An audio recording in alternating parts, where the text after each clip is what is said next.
Hello à tous, aujourd'hui je vous fais une vidéo qui suit cette idée de miroir dans les relations ou dans tout ce qui se vit au quotidien. Mais aujourd'hui je vais vraiment accentuer sur cette idée de refléter aux autres des choses qu'ils n'apprécient pas, qu'ils trouvent désagréables, voire ennuyeuses et embêtantes. Je suis fille unique, je suis enfant unique et donc c'est quelque chose d'assez fusionnel avec mes parents et en ce moment je suis rentrée de voyage il n'y a pas très longtemps et je vis avec eux, je vis chez eux, chez nous, chez eux et parfois les rapports peuvent être assez conflictuels dans le sens d'une définition du conflit comme étant quand deux personnes n'ont pas de disponibilité au même moment en fait. Donc imaginons que j'ai besoin d'un coup de main pour accrocher mes œuvres d'art et que mon père soit en train de ramasser des cerises ou de faire autre chose de l'autre côté. Il y a un conflit dans le sens où il n'y a pas d'espace de rencontre possible parce que soit physiquement, émotionnellement, mentalement parlant, on n'est pas disponible pour se rejoindre au même moment. Et ça, moi, ça peut m'énerver au possible. L'enfant unique qui a tout le temps, dès qu'elle claque les doigts, tu dois m'aider quoi. Il y a un peu ça en moi. L'enfant roi peut-être, je sais pas.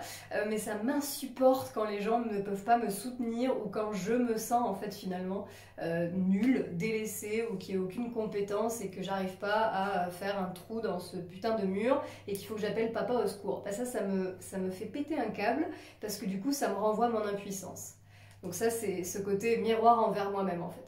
Mais si je prends l'autre côté, en fait, mon père, il peut se dire, mais en fait, elle me saoule, en fait. Genre, pourquoi elle me prend le chou comme ça pour que je l'aide? Pourquoi elle voudrait faire la petite princesse comme ça, claquer les doigts et que je vienne tout de suite l'aider?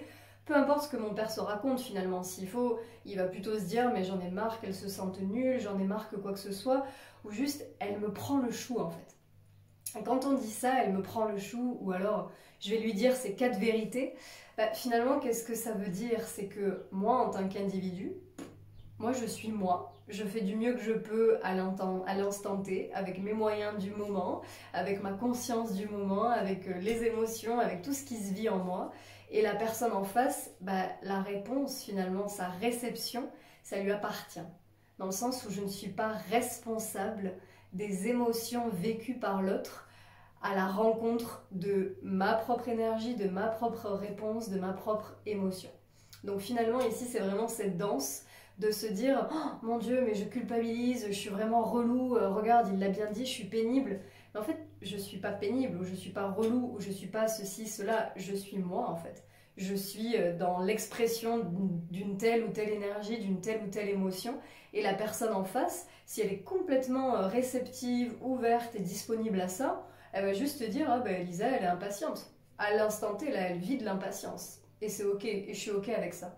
Alors que si la personne, au même moment, elle a juste envie d'être dans sa bulle, elle sort du boulot, elle a envie d'être tranquille, de calme, elle va se dire, mais elle fait chier celle-là en fait.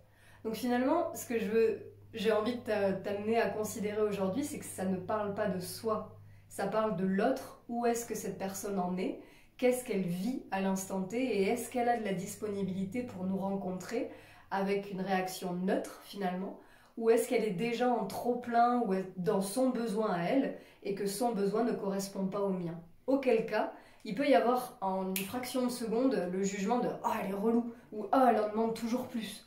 Alors que franchement, si quelqu'un est super dispo, elle s'est levée tôt, elle a fait tout ce qu'elle avait à faire dans la journée et que je lui demande plein de choses, peut-être que cette personne elle va se dire oh, je me sens importante aujourd'hui, je me sens utile, je peux contribuer au bien-être de ma fille, de mon ami, de peu importe.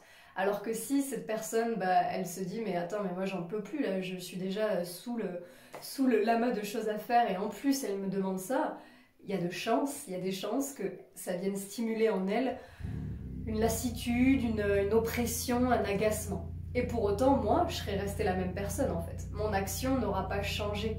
Et sa réponse, la manière, sa lecture en fait, la manière dont elle reçoit ça, ça ne m'appartient pas. Je ne suis pas responsable de comment les gens vivent ce que moi je vis en fait et comment les gens reçoivent mes paroles, même si elles sont volontairement méchantes ou piquantes ou jugeantes, peut-être qu'une personne va pouvoir passer au-dessus ou l'accueillir avec des oreilles girafes, c'est-à-dire avec l'empathie derrière et ne pas le prendre personnellement, ou alors elle est libre de s'enfermer dans sa chambre et de péter un câble parce que ça l'a blessée. Quand je dis peu importe, c'est pas en mode je me fous de ce que l'autre ressent. mais c'est plus, en fait, je fais ce que je peux, là, à l'instant T, avec le plus de conscience et le plus d'empathie et d'amour possible.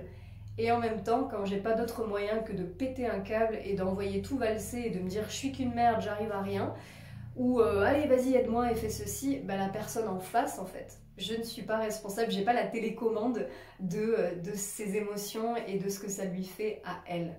Donc l'invitation, c'est vraiment de relâcher cette pression, de se sentir responsable et de donc devoir maintenir le bien-être chez toutes les personnes que l'on côtoie, parce que ce n'est pas en notre capacité. Nous n'en avons pas la possibilité. On est simplement responsable de qui nous sommes nous, et honnêtement, il y a déjà pas mal de choses à regarder. Donc on ne peut pas en plus aller à l'intérieur de ce que vit l'autre, en fait. C'est pas possible, et en fait, c'est pas forcément utile pour son propre développement. Donc chaque personne reçoit à sa manière, là où elle en est, selon ses besoins, selon son rythme, ce qui se vit en nous et ce qu'on projette dans l'extérieur. Et pour faire le lien avec la vidéo précédente que je te mettrai en commentaire, finalement, c'est aussi une manière pour cette personne-là d'apprendre et de recevoir un miroir. Moi, je lui fais un miroir finalement de là où elle en est, elle. Mais ça lui appartient. C'est son chemin, son évolution. Donc merci à toi de regarder cette vidéo, je vois que vous êtes de plus en plus nombreux, nombreuses, donc c'est un grand plaisir pour moi de sentir que ça peut contribuer, j'espère en tout cas. Et à très bientôt pour la prochaine vidéo, pensez à partager, liker, commenter si vous en avez l'élan. Salut, à bientôt.